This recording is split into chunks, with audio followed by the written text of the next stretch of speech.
Welcome, everyone. I'm Alfred Willowhawk, your host, and I have the great honor and privilege to be sitting today with Normandi Ellis, who is a amazing person. I've been enjoying my personal conversation that you guys didn't get to hear, but I'm looking forward to spending time. Normandi, how are you doing out there in Colorado today? Oh, I'm doing well. I'm in Kentucky, but I'm doing pretty well. And looking forward to the snowstorm, which we haven't had one yet. So, Oh, okay. Well, we had ours a couple of days ago, so that's typical. So you should have yours shortly. So a lot of people don't know who you are, Normandy. So I'm going to take a opportunity here to share a little bit. It does happen to be from your website, normandyellis.com. Um, and it's an excerpt from the American Metaphysical Religion that is also on your website. And I'm just going to go ahead and read it because it's very intriguing and I really appreciate it. So it starts off by saying, how, for example, do we categorize the revival of ancient Egyptian religion in America, inspired by sacred literature like Awakening Osiris? Normandy Ellis' classic rendition of the Egyptian Book of the Dead, first published in 1988 by the small but influential Fancies Press. Ellis has published 14 books. That is quite prolific, lady, bringing to life to her readers many aspects of ancient Egyptian spirituality and the nuanced meanings of the hieroglyphics.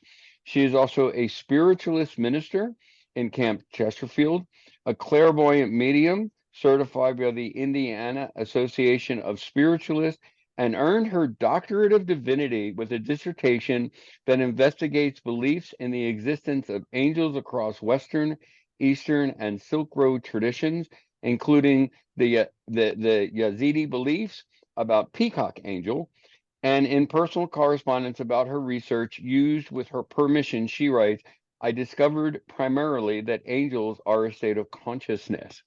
Indeed, Normandy, you have written 14 books and also are the founder of Two Ladies Travel Company, which I hope that we're going to be able to get some time to speak. Like I said, it's really awesome to speak with you today. Um, wow. I mean, where to begin with your amazing life? um, as I have been reading Awakening Osiris, um, I am intrigued by your path and how you allowed your UPG, unverified personal gnosis, and all of the things that were compounded to put you on this journey. I would love to spend some time talking about that if you're up for it. sure, let's do that. Um, if you have a question, we can start there, or I can just tell you how Egypt came and found me. I think that that would probably be the best as a storyteller you are. Uh, Thanks. Well, um, I would say Egypt came and found me because when I was very young, it was a cold, blustery day, sort of like it is today here in Kentucky. And I could hear this voice calling under the eaves of the house. And then I heard this knock on the door, and I went to the door, and there was God's wife. That's how she introduced herself to me, God's wife. And I said, Mama, I have to invite her in. We have to have a cup of coffee. You know, it's cold out there. My mother was always game for something. So she's like, okay, she's always up for a cup of coffee. So I invite her in, and my mother said, well, who is she? And I said, well, she tells me she's God's wife. And so then my mother just started asking me questions. And so I would pass the questions on to God's wife, and she would answer them for my mother. It didn't occur to me until years later that I was talking to Isis, you know, Mm. and it made perfect sense to me that that's who she was. So that's how Isis introduced herself to me.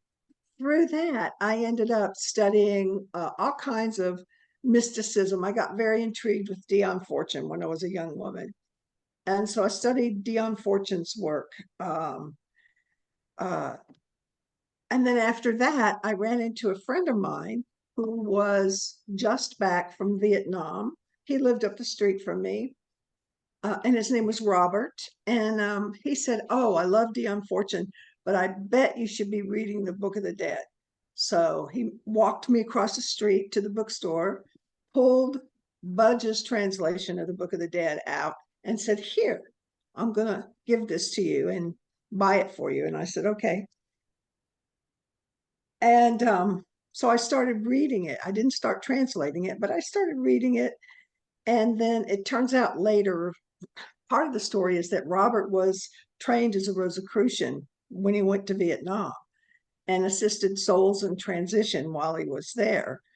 And so that was very intriguing to me. Well, he was moving out of town and left all of his Rosicrucian teachings and texts to me to take care of while he was gone. He was going to come back.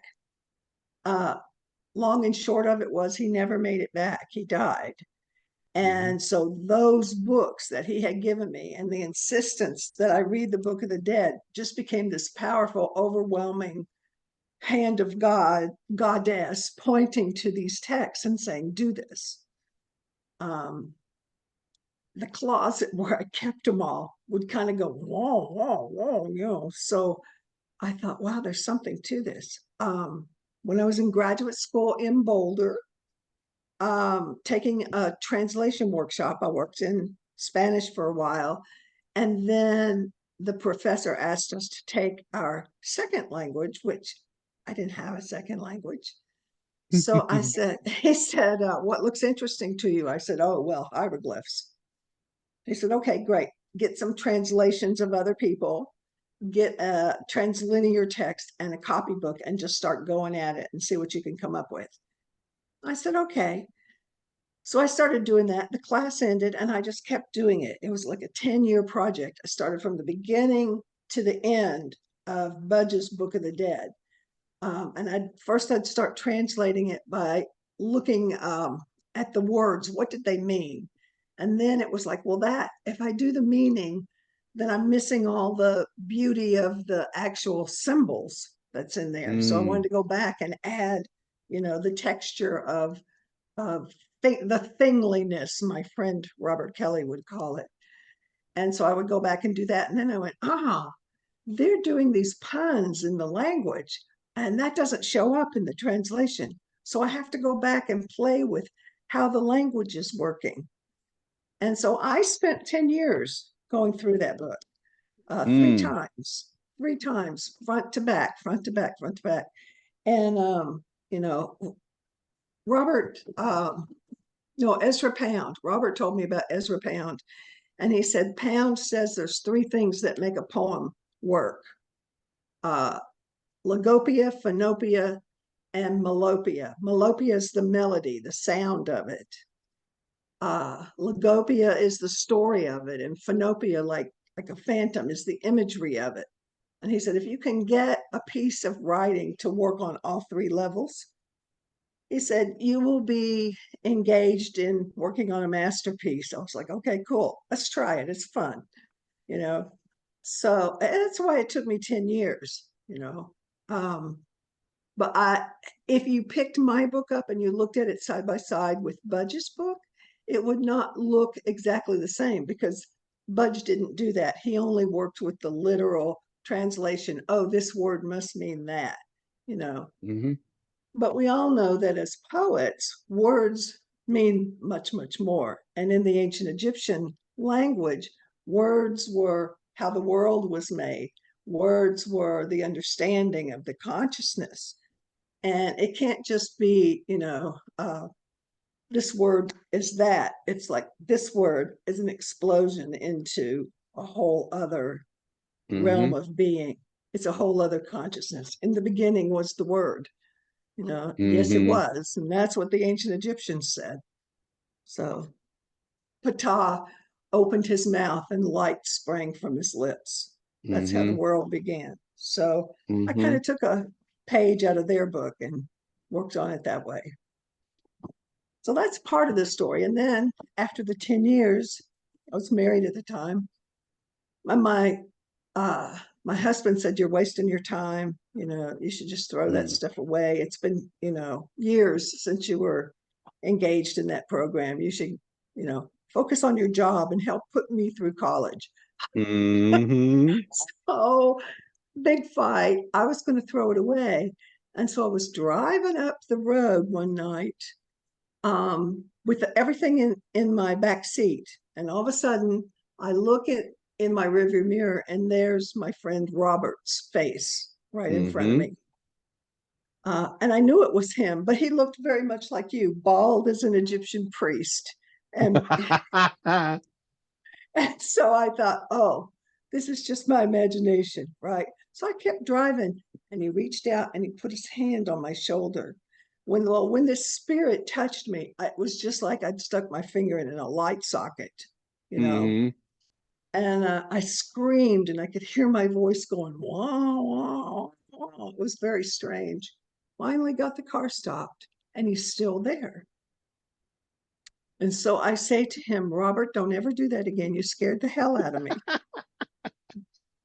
Boom, he's gone, you know. And so I got the message. I took all the books and all the manuscripts I've been working on. I took the spare tire out of the trunk of my car, and I put all the materials in the wheel well with the tire on top of it, so that my husband would think I had indeed thrown it away, like I said I would. And I kept going. I kept working on it when nobody was looking. And a couple of months later, David Fiedler from Fanes Press wrote to me and said, that book you were working on, you wouldn't be finished with it yet, would you? It's like, as a matter of fact. So that's how it got published. First book, but it was like, you know, I was being led, I felt the whole Mm-hmm. time to do it. And it's been republished now as well, Yes, correct? yes. And it's available at Amazon, and it's available, and as I had said, I had just begun reading it myself, and I can almost see the poetry in it. I can imagine some of the vision, some of the visual effect there, as compared to just doing a straight translation. But I wanted to focus in on that, so much of this, as a clairvoyant, as a priestess yourself, that it's almost unverified personal gnosis. And you ended up going to Egypt, and there's a bit of a story. And for our listeners, a lot of this is in the first section of Awakening Osiris, which is why I know about it. And I would love to, I would love to hear a little bit more about that, because I'm just completely intrigued on how you just picked yourself up and went and just did all of this. It's just totally amazing to me. Well, it was kind of odd. My husband at the time, Randy, we had a daughter, Elena, and his mother was married to a Greek. And she hadn't seen us for a long time because she was living in Greece, and she bought all three of us tickets to come to see her in Greece. And I thought, oh, I'm that close. I'm going to go to Egypt. Mm-hmm. And so I contacted my friend, um, and she was going to fly in and be the driver and get us a car. And we were going to go all around Egypt and visit all these places. And about 2 days before I was supposed to leave Athens, she was in this horrible, horrible car wreck. Mm-hmm. I mean, she was in a coma in a German or Swedish hospital for several months after that. And I was only in touch with her husband. She went over a cliff in Afghanistan, Oh my. uh, and you know that rugged country. So she was in a Mm-hmm. bus that went over a cliff, and a lot of people died. And she was a nurse. She directed people how to take care of the people who were in the bus while someone was holding her face together so she could talk, because they, you know. And then after that, she went into a coma. Um, So I didn't get to see her. I get on this plane, I had my ticket. I wind up in Egypt. I know no one. I don't even have a place to stay. I don't have a driver. I don't know where I'm going to go. I don't know the language. And yet, when that plane touched the ground, I practically could have kissed it. I felt like, oh my God, I'm home, you Mm-hmm. know. And so I go through the airport, and some person comes to me and said, "Lady, do you need a driver?" I said, "Yes." Probably wouldn't have picked the first person, but he had this light behind him. I was like, "That's the one." Mm-hmm. So I went with this fella and told him where I wanted to go, and he created an itinerary for me and got me on a boat, and we sailed the Nile, and it was quite the ride. Middle of the summer, hotter than blue blazes, and I just found myself going to these wonderful places. I fell into um, kind of like the mummy tummy where you get really sick. I Mm-hmm. had that. I had that. For 3 days, I was out of my body. And so they just kept me on the boat, and the boat kept sailing, and I'm like, in bed, practically unconscious. They would come in and look on me. And for me, I had been picked up in this altered state by a lion goddess who Mm. put her hand on top of my hand and said, "Come with me." And we started floating over the sand dunes. And it was like the sand dunes were like scraping my belly, like cleaning me out. And it was only later that I met the goddess inside the temple at Karnak. Her name was Sekhmet. Mm-hmm. And I was like, okay. So that was quite interesting.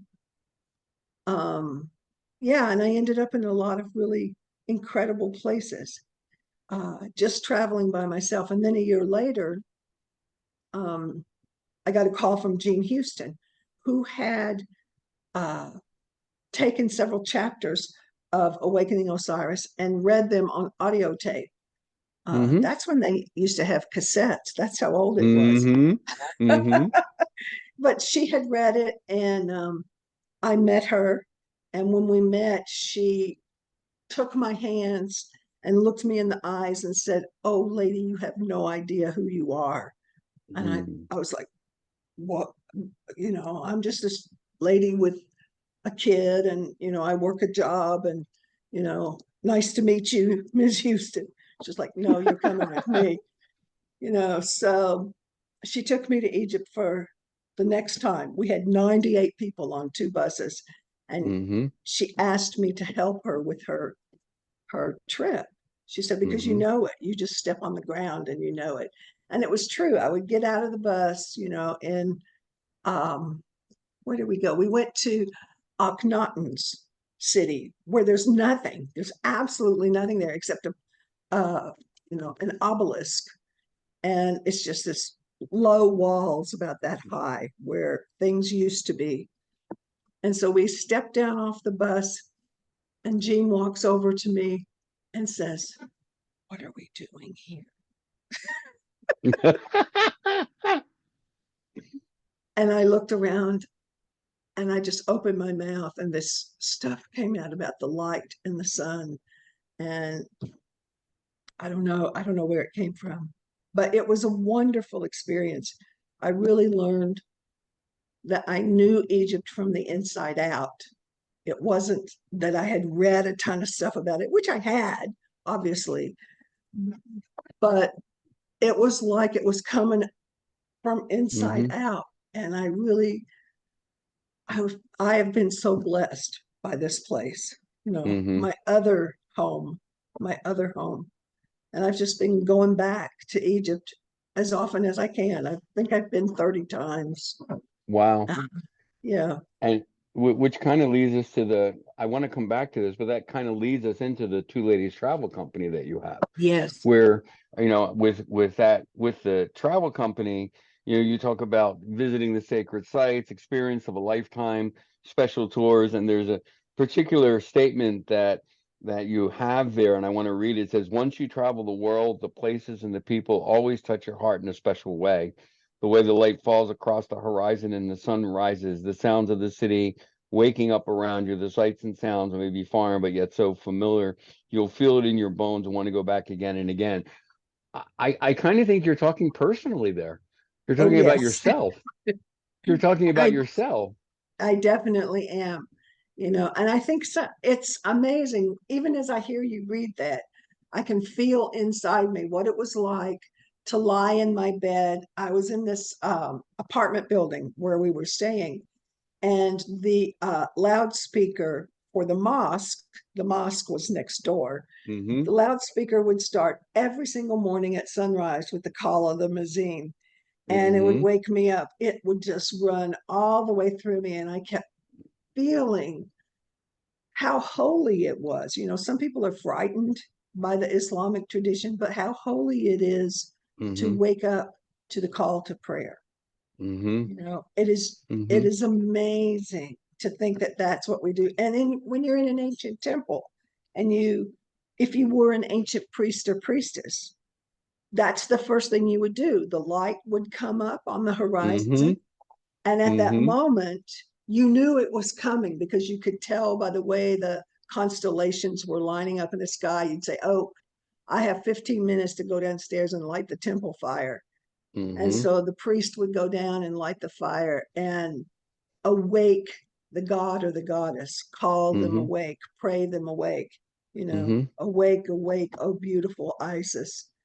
And one of my favorite things even now is thinking about going to the temple of Isis in Philae.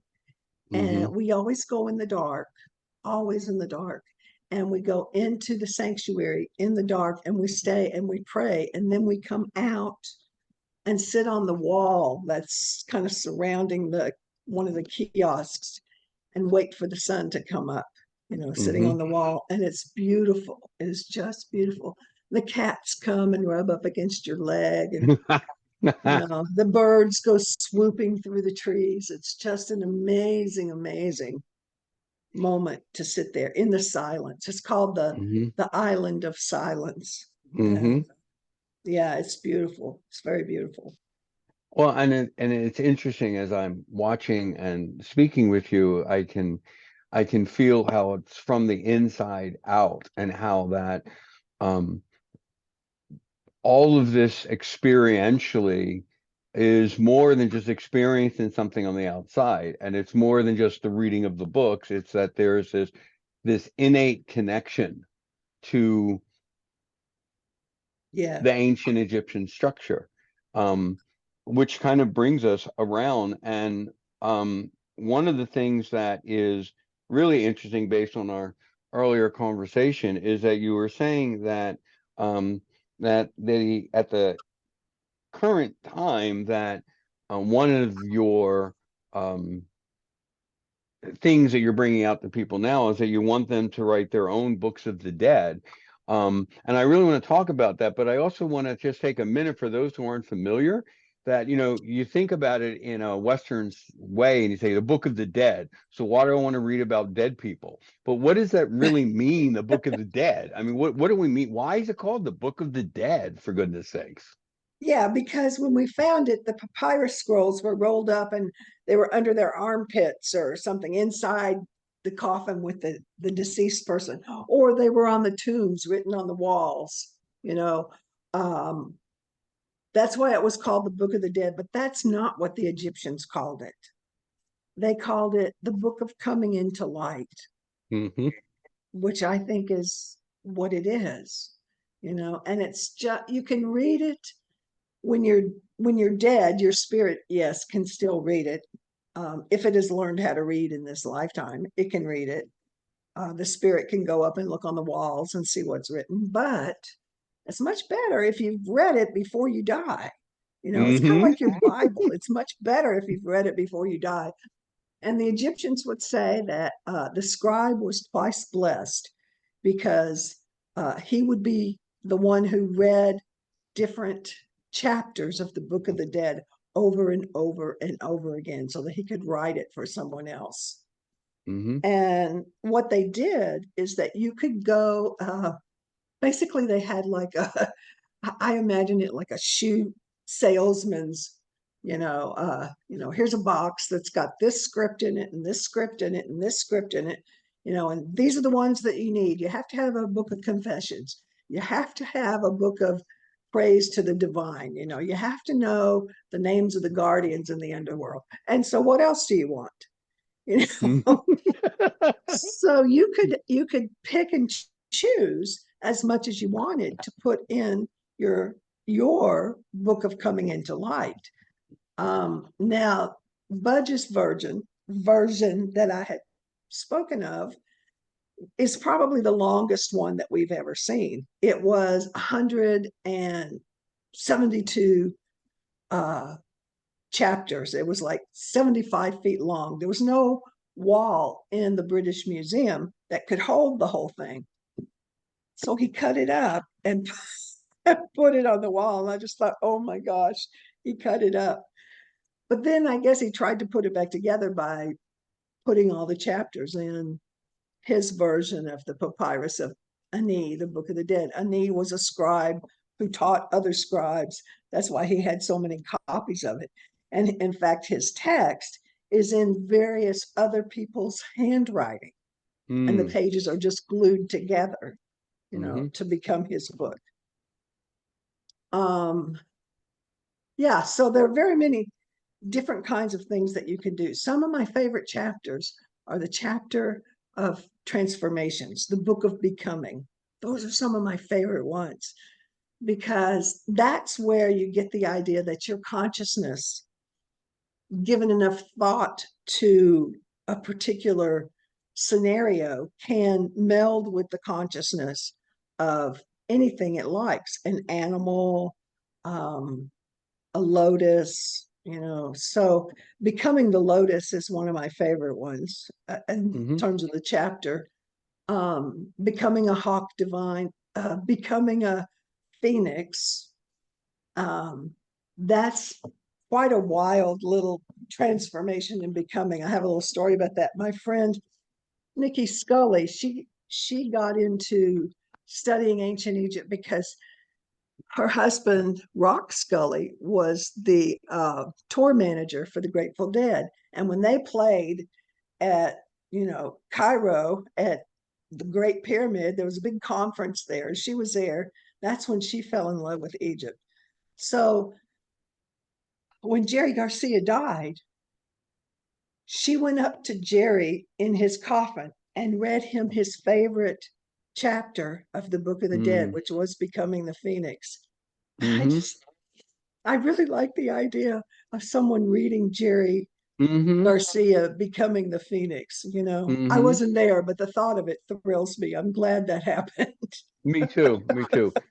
Me too. Me too.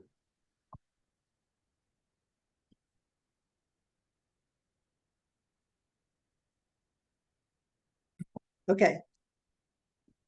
So when I was traveling through Egypt, what I discovered is that a lot of people would find their copy of Awakening Osiris and they would want to read a particular chapter in a particular temple. There was a woman I was traveling with named June Sampson. She was an elderly woman and her husband had Alzheimer's. He was in a nursing home care facility when she decided to come and travel with me. But he died while she was there. And so what ended up happening is that she stayed. She said, I gave him my life. And I want the children this is their time to work with, the care of their father. And so instead, June went into every single temple and we read a very small prayer called the Hymn to Hathor, the sky goddess, for Edgar at every single place we went. And so it's the very last hymn in Awakening Osiris. And so I realized that this was a way of learning to review your life, to let go, to engage. If you began to write your own books of the afterlife, we're calling it the afterlife, as in the life after life, not the Book of the Dead. So I have been working with people for a number of years, helping them to define those pivotal moments in their life where something important happened. One of the things that I have them do is write 10 things, 10 great moments on your path, on your spiritual path. Just a note, one sentence. And then you'll go back and you'll pick each one up and explode it into a whole story, with the juicy details of sight, sound, smell, taste, touch, remembering in that way. And it's great. I do it every year. We have a yearly life review. I do a writing project, and you'll remember different things based on where you are at the beginning of that particular year. You're that further along on your path, and where you were when you were 40, the 10 things that you would remember are very different from the 10 things that you would remember of your life when you're in your 70s. And so I engage with that, and it's called Night of the Mothers. That's a workshop that I do. The Night of the Mothers is usually something that happens at the end of the year. It celebrates the winter solstice, the return of the light, or the birth of the Christ child. And so this is related to the sky goddess, to Nuit, who birthed the 5 children: Osiris, Horus, Set, Isis, and Nephthys. And so you have 5 prompts that have you remember as Osiris remembers. You're putting your life together the way Osiris, who was separated and torn asunder and thrown into the Nile. His wife had to bring him all back together. And so you take the pieces of your year and you come back and you reorganize them and you think about them and what does this mean? You in the way that Isis built a temple to every part of Osiris that she saw, you are making sacred or sacralizing every part of your life that you remember through that year. And then the next thing you do is you pick out the hawk god, which is Horus, was the hawk god. This is Horus the elder. The younger was the king, embodiment of the king, embodied this god. But the elder Horus never manifested. He just flew around, under his mother's belly. He was the I would say the walking papers or the flying papers. This is what you're going to do. This is the important part of your life. So when you're talking about Horus in that way, you're talking about what was the most important step of your spiritual journey in this particular year. So that's what you're writing about in that way. So you're picking up the pieces and then you're pulling the long story out. The third thing you do is you identify the losses that are related to the god Set. Sad to say, as we get older, our losses get much longer every year. So I used to have people list it. They would say in the Egyptian tradition, say my name that I may live. And I would honor the people by saying their names. And now I choose 2 or 3 that were very important to me, and I tell their stories. And so that's what I do, their story and my story. And so that's the third part. The fourth part belongs to Isis. And I always think that's what were the surprises? What were the beautiful things of your year? So to go back and find the stellar moments, it would be the equivalent of God's wife showing up at your doorway. At your door? Yeah. Yes, that. And so then you find that moment and you write about that. And then the fifth way is you write about your dreams, the dreams that like what you have when you sleep, those kind of dreams. The Japanese have this word called hatumi, which is about the most important dream that you have is the dream at the beginning of the year, because it's the most fortuitous for the rest of the year. And when we're not on camera, remind me, I'll tell you a story about that. Okay. But I have found that that is true, to go back and remember the dream and the dream things, because usually we dream in advance Mm-hmm. of something that's going to happen. And so that helps us to keep track of, oh, I saw that coming. Oh, this was what that Mm-hmm. meant. And so keeping track of the dreams is important. Um, we have just as much life energy in the dream state as we do in our Mm-hmm. fleshy state. Mm-hmm. Uh, but we often forget it when we're in this physical body. And so going back and remembering that is important. And then, of course, we write about what is there left to do that I must do. And so Mm.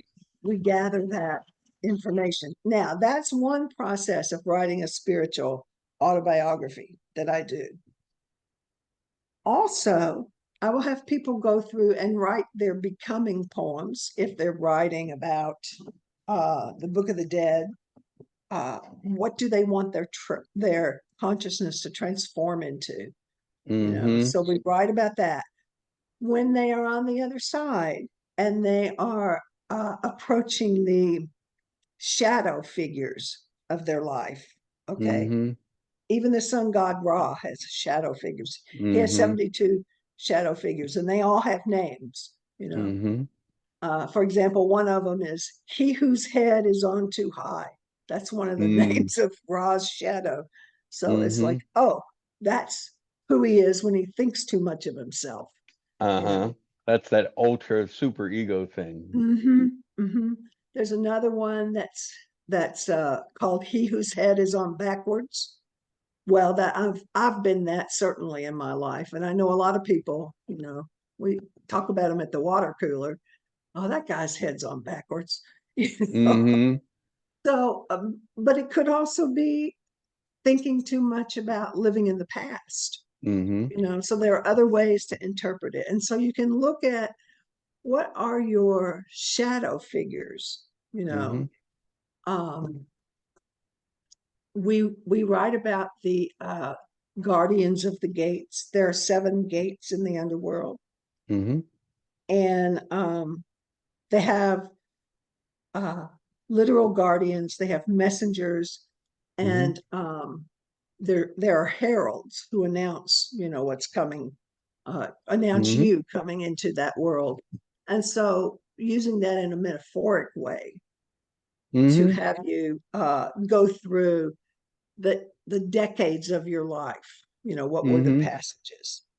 Mm-hmm. Um, let's see. I'm trying to think of other things that I've done. Oh, uh, there are prayers to keep you safe, I guess is the best Mm-hmm. way to say it, Mm-hmm. so that you don't lose your head. Well, it used to be that when they were mummifying them, they would have to take the head off and then put it back Mm-hmm. into the mummy, and they would be afraid that it would be lost. Mm-hmm. But the truth is that not losing your head is certainly a prayer that we should have in our daily life, you know. Indeed. Indeed. And so we So always go ahead. no, no, please. Oh, I was going to say we always try to work it as if this is the information I need to know to live a life of consciousness and light, not what I Mm. need to know after I'm dead. Okay. Okay.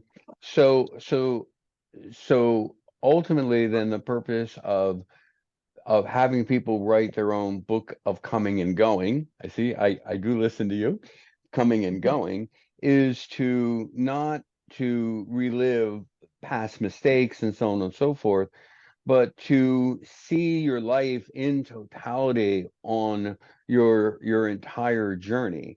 I think of some of the people that I follow, some of the people that I respect, that we talk about how, this is the life that you live. It's not about your remembrance, it's not about what you were, it's about what you are now and how Right. you got to where you are now. So this seems to me like a really fantastic exercise. And with your permission, I might actually start doing that myself because I've been through quite a few spiritual transitions. So Oh, I I hope you do. appreciate it. I hope you do. There's a deeper explanation of that process that I just explained to you on my Patreon page. So you Excellent, can go excellent. Which there. is where we're Yeah. going next. Is that how do we get a hold of you? All the different places. I mean, I could list them, but I think it's better coming from you. So please tell us. Okay, so if you want to go to my website, that's probably the best place to get in touch with me. You can email me through the website. And that's just normandyellis.com. You can find me on Facebook. I'm pretty readily there. And I have a Two Ladies Travel page. Talks about all the trips that we're doing. I'm taking the next year off because I have to have my knee replaced. Oh my. But Osiris is going to put it back on. Absolutely, So but if I can also put it on our organizational healing list, I would like your permission for thank you. that. You're quite Yes, welcome, ma'am. February 20th. Okay. Yeah, so you can get in touch with me that way. So through twoladiestravel.co. It's TWO. And trying to think there's another way. Well, that's enough. Well, and then we have the Patreon page. I would like Oh, you the mentioned it, Patreon so page, please. yeah. It's it's on the front page of normandyellis.com. So you just click on that and you can find me. Hmm. Well, this has been really enlightening and exciting. Um, I'm honored that you have spent this time with me, and that I look forward to completing. Although I have come to realize after just reading the first four chapters that I have now read them 3 or 4 times already, that this is more of a life's really trying to understand the book of coming and going and the poetry in there. And I can go on and on, but I know that the station manager will yell at me if we go much further. And so I do appreciate the time that you spent with me, Normandy, and I look forward to our next conversation.